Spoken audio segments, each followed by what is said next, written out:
Karibu Wina Media upate habari mbalimbali za michezo, uchambuzi kutoka ligi kuu Tanzania bara. Subscribe na bonyeza alama ya kengele ili uwe wa kwanza kupata habari zote hizi.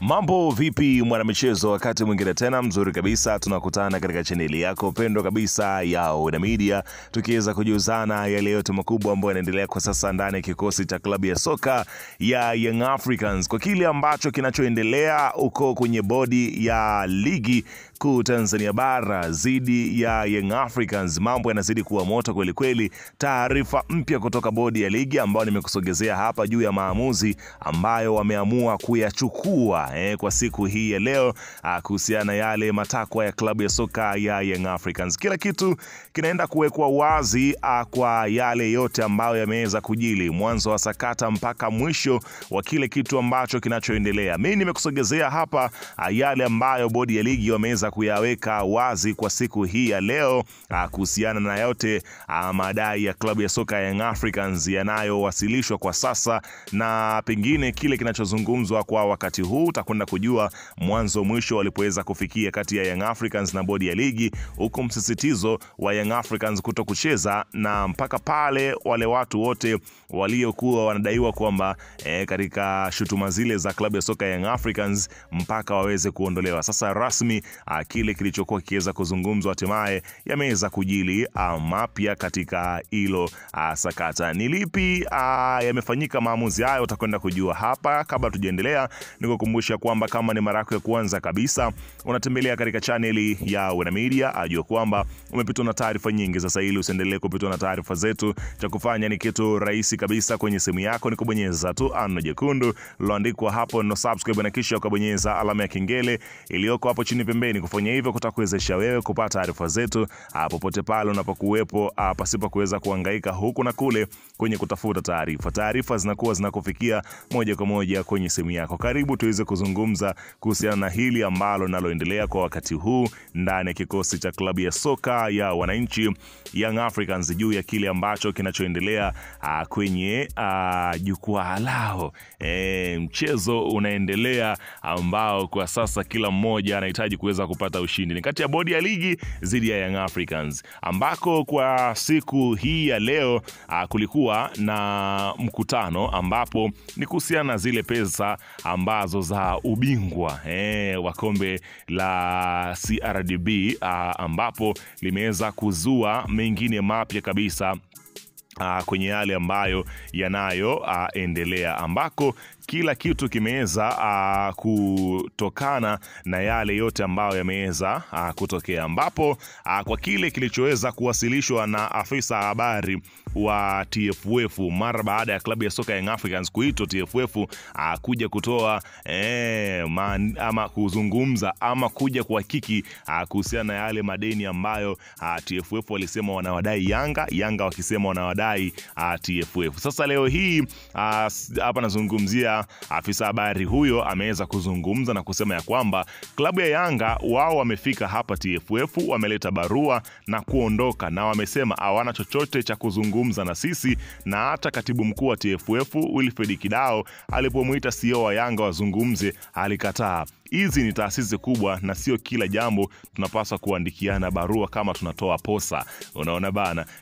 Clifford Andimbo, afisa habari wa TFF, kama CEO wa Yanga ajui bingwa anapata nini, kwa nini wanasema wanadai kiasi hicho cha fedha wanachosema? Maneno ya Clifford Andimbo, afisa habari huyo wa klabu ya soka ya Simba wa hapa nazungumzia TFF.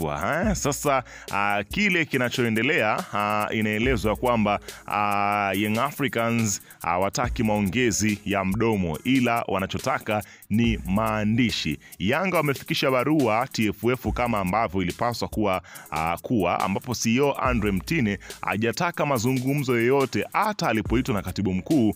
Kiufundi sana ni kuwa Yanga kwa sasa hawataki maongezi ya mdomo, bali kwa maandishi rasmi ya kiofisi. Haya mambo ya story nadhani ndio yamefikisha mpira hapa. Yanga wapo sahihi, ni jukumu la TFF kupitia barua yao. Kama kuna kitu akijaeleweka wanapaswa wanapaswa kujibu kwa maandishi. Hivi ndivyo taasisi huwasiliana, ili baadaye watu wasigeukane kiufundi sana. Naona Yanga wanataka kama kuna shida yoyote waliofanya TFF kwenye fedha, basi zikae kwenye mfumo wa risiti ili kuweka mzani sawa. Unaona bana, kwa kile ambacho kinachoendelea. Mambo ambayo Young Africans wameandika sasa katika hiyo barua ambao wameipeleka TFF, pale wakaiacha, wakagoma kabisa kuzungumza. Barua ndo zizungumze. Kwenye barua ya Yanga walioipeleka TFF leo, ambayo ujumbe wa Yanga uliongozwa na mtendaji mkuu Andre Mtine na mkurugenzi wa fedha, wameambatanisha invoice takriban 5. Yanga ana tabu na kudai au kudaiwa ili vitu viende kwa mfumo. Invoice za ubingwa wa Federation Cup zipo 3 kuanzia msimu wa mwaka 2021-22. Pia kuna invoice ya fedha za mapato ya mlangoni, yani michuano ya kafu ambayo Yanga walikatwa na kafu, ambazo TFF hawajawalipa Yanga. Invoice za udhamini wa timu ya wanawake na mashindano ya vijana. Yanga pia wamesisitiza TFF wapige hesabu zao na wana machaguo mawili baada ya hapo kuhusu fedha zao. Moja, kuweka fedha zote ambazo Yanga wanawadai, inakadiliwa milioni 426 za Kitanzania, kisha TFF watume invoice za madeni yao yote Jangwani, kisha Yanga walipe madeni yao. 2, kama TFF waliwakata fedha zote ambazo wanadaiwa Yanga, wanataka kujulishwa kwa ushahidi wa risiti kama ambavyo sheria za kodi za nchi zinavyotaka, kisha baki yao iwaingizwe kwenye akaunti yao, ila makato yote yawe na risiti.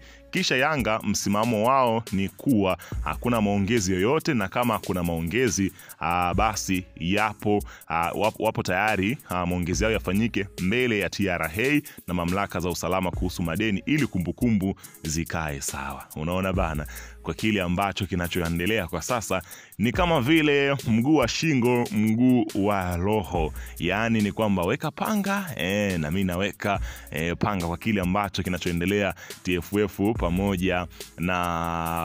pamoja na Young Africans. Sasa amekuja kuandika Haji Sunday Manara kumjibu afisa habari wa TFF ambaye alisema ya kwamba Yanga wanaandika barua kwani haya mambo yanahitaji posa.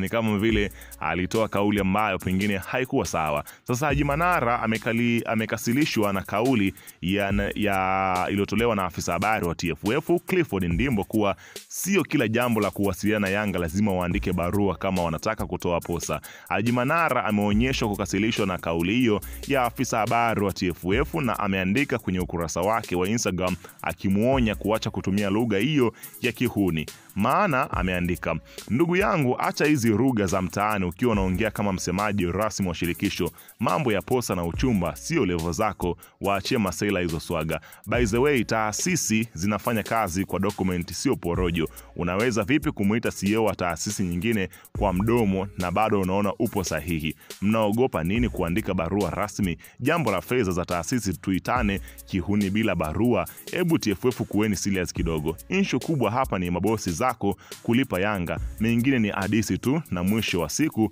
vyombo vitakuja hapo kufanya uchunguzi yakinifu na amtotoboa. Unaona bana, kwa kile ambacho kinachoendelea kwa sasa. Anaandika ama anazungumza hapa, anazungumzia hapa, huyu ni mchambuzi wa soka. Yeye anasema ya kwamba bodi ya ligi kuwaita Yanga juzi walipaswa kufanya hivyo mapema zaidi kabla hata ya mwezi Juni. Nadhani walichokifanya walichelewa, wangewaita Yanga hata kabla ya kupanga tarehe mpya ya dabi ili kutatua changamoto za Yanga ambazo wanahisi wao hawakutendewa haki Machi 8 kwenye utaratibu uliopelekea kuahirishwa kwa mchezo. Unajua kwa nini Simba alalamiki? Kwa sababu anaamini kuahirishwa kwa mchezo kulikuwa ni haki, lakini Yanga anaamini kama ilikuwa ni haki. Kwa hiyo yule ambaye halikuwa aamini ndio ilipaswa kumsikiliza ili atoe hoja zake. Kwa hiyo hayo mambo walioyasikiliza Juni 10 walipaswa kuyasikiliza mapema sana kabla haya ya mwezi wa leo ambao ni mwezi wa 6. Kwa hiyo kuwaita Yanga mwezi huu unaweza kuwalaumu bodi ya ligi kwa nini nguvu ya kupanga ratiba ilikuwa kubwa alafu busara ndio inakuja kutumika leo. Kwa sababu hata mchezo wa Machi 8 kuahirishwa ilikuwa ni busara, lakini hauoni kama kulikuwa na sababu za msingi kuahirishwa kwa mchezo isipokuwa ilitumika busara. Sasa busara ile ile iliyotumika Machi 8 ilipaswa kutumika kwenye kupanga ratiba ya mechi nyingine. Maneno ya mchambuzi wa mchezaji wa zamani wa Yanga na Simba, hapa nazungumzia Amri Kiemba, akiweza kuzungumzia juu ya mgogoro huu mzito kweli kweli ambao unaoendelea. Lakini katika taarifa nyingine za ndani sasa ambazo zinazoendelea kwa sasa, inaelezwa ya kwamba kwa huyu ameandika ni Brazuka Kadabra, anasema ya kwamba kwa uzoefu wangu wa mpira wetu wa Tanzania, Young Africans issue sio tarehe 8 wala pesa wanazosema wanadai, ila target yao ni Wallace Karia. Wanataka kumngoa, wataenda na kina Kasongo na kina Kidao, mwisho wataingia lengo rasmi. Na rudia tena, huu ni mwaka wa uchaguzi ambapo inaelezwa kwamba mpango wa Young Africans ni kutoa uongozi wa TFF. Sasa kinachosubiriwa ni kuweza kujua namna gani ambavyo watakavyowatoa. Weka maoni yako hapo chini katika upande wa comment.